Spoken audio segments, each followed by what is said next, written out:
11-2 before he tore his ACL against the Rams. If they can get that guy back, or the guy that we saw at the end of the 2019 season, they hit pay dirt.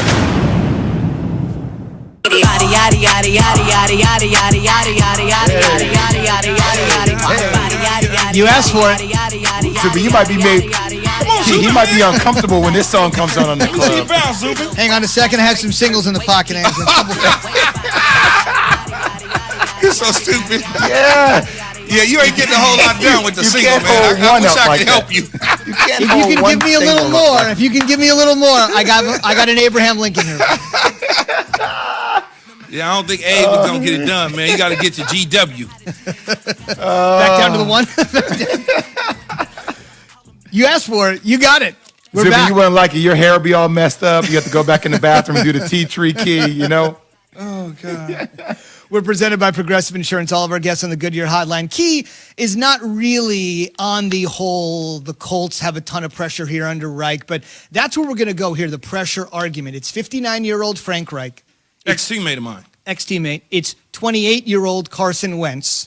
And the other number, both of those guys, 59-year-old coach, 28-year-old quarterback, are trying to bring the Colts franchise Super Bowl championship number 3. The window seems to be wide open. As Key has mentioned, they have a young, aggressive, great defense, many of them on rookie deals, a young, aggressive, great general manager in Chris Ballard, and now obviously the missing piece that every organization needs, the quarterback, if indeed he can be resurrected. So we're asking essentially, Key, whose Super Bowl window is the widest? The Colts are there, but there are plenty of teams that feel as though either they're moving into that window where it's about to get wider, or they're in a place, their sweet spot is now. Widest Super Bowl window. Which fan base should be the most fired up? We are inches away. Are we taking Kansas City out of the equation? I think we have to add them in, right? Just as like an obvious check mark. It's an obvious check mark. Chiefs, boom, out. You know, you got, let's stay in the AFC for now. You got the Buffalo Bills, you got the Chiefs, you got the Baltimore Ravens, and now you have the Indianapolis Colts. I don't want to squeeze more than 4 teams in this deal. The Indianapolis Colts are right there, and I don't think there's pressure on Frank Reich. Because if he gets a little bit of a plus out of Carson Wentz coming from Philadelphia, he wins. And if he doesn't, there's no loss for him because the guy was so damaged when we got him. Like I can't all of a sudden turn a cake, turn flour and water into a cake. And that's what you're getting with Carson Wentz, is you're getting regular flour and some water. Now he's got to try to figure out how to make a cake out of it. Maybe he can get some eggs and some milk along the way and some butter and sugar. But if not, it's not really on him to fix that. But Buffalo's there. I mean, you see what they did this year. They could take another step forward. Baltimore is going to retool the receiver position. They did it with the coaches. And then obviously there's Kansas City. In the NFC, the Browns in the AFC, we just spent a segment talking about it. That's the one team I have instead of Baltimore. The Browns are there. They're there, but what's tricky about the Browns is their window might be coming open, but then again, if it goes anywhere south, it's going to close. Bam. Because all of a sudden, the decision is, what do we do with the quarterback? They may like the quarterback, but they may not love the quarterback. Where Baltimore is looking to get a long-term extension done. We already know Patrick Mahomes is paid, Carson Wentz is paid, and we already know what they're getting ready to do with Josh Allen as a long-term solution in Buffalo. Haven't had one of those since Jim Kelly. Now, when you look at that, it's like, okay, we like Cleveland. It's sexy again, Jay.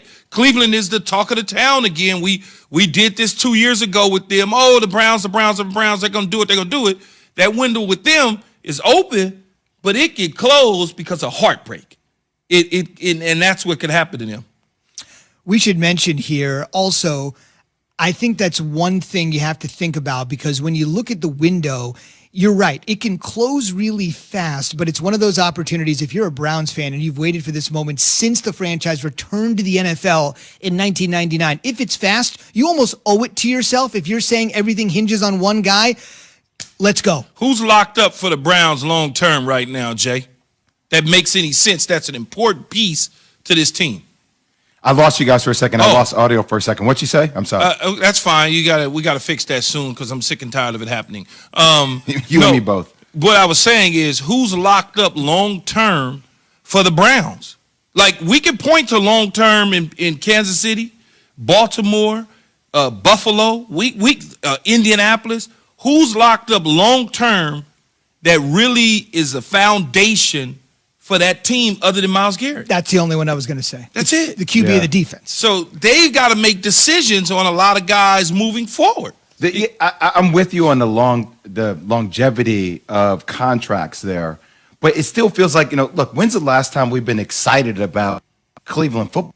I mean, it just, even with OBJ not participating this year, it feels like they finally have figured it out to a degree. Now, look, they won a lot of games that were really close games. Beating the Pittsburgh JV team essentially helped them get there. But at the end of the day, like, you still feel like they have somewhat of a foundation now. Whether they take care of that foundation, that's what they have to do with next steps. But it still feels like their window is open because of the way Baker Mayfield played in that stretch. Yeah, the last yeah, stretch, sorry. it feels like it's open, Zubin. Yeah, fellas, let's just go team by team that we were throwing out the other day, and just tell me yes or no. We can get the NFC involved here as well, of course, since they have the reigning Super Bowl champions. Know how you feel about Cleveland. Kansas City is an obvious key mention. Buffalo and Indy. Let's just run through some of the NFC contenders. Green Bay, window widest. Yeah, windows open. Tampa Bay. Yeah, Yes. I mean they already won, so it's whatever. You could, But it's still open for another couple of years? Yeah, We saying Tom Brady can play until he's 46? It is, but I don't even. It's just weird because I wouldn't put them in that category. Because if they didn't, for whatever reason, didn't bounce back and win another Super Bowl or get to a deep run in the playoffs, I'd be like, okay, they did what they set out to do in year one. So it's all gravy or gravy boots. Yeah, gravy boots. Rams. This is an interesting Yes. one. Rams. Window Yes. is open, but the window for the Rams is like a elevator shaft. It's just doing this.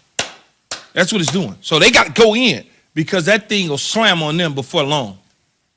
And the Saints. Saints is open. They got everything there except we don't know what the quarterback situation looks like. They know. We don't. But everything else is there. Mm-hmm. Drew Brees was the issue at quarterback that didn't, had barbecue ribs for several weeks, and then he just didn't play well down the stretch. And so when you start to look at it, it's like everything else is there. What is Jameis Winston going to do when he gets underneath the center for 16 games? I'm assuming he's the guy. Even though And we'll see about Seattle too, Zubin. Seattle Throw as well. Seattle in there. Seattle's there. So that's about the 4 or 5 teams in the NFC. Yeah. Interesting. So we'll kind of keep an eye on that. But as Key said, if you're a Browns fan or a Rams fan, keep a quick eye on it because it can change in a matter of See, the moments. problem with the Browns is they're a lot like the Raiders, the Cowboys, the Clippers. Every single year they got you feeling a certain way, and then they break your heart. Mm-hmm. Think about it. The Cowboys come in every year, and then crush. The Clippers, crush. It's just every single year. Raiders, they rolling. They go, this is the year. Not so much. Yeah, still on the way. If we asked this question in any of the last 20 years, you certainly think the Pats would be in the discussion of teams with the widest window. Not so much. We've got a possible reunion in New England at the quarterback position, and we're not talking about Belichick reuniting with Jimmy G. That's next. Keyshawn J. Will and Zubin, ESPN Radio, and Sirius XM, Channel 80. Do you agree with Cam Newton that he can still be a starter in the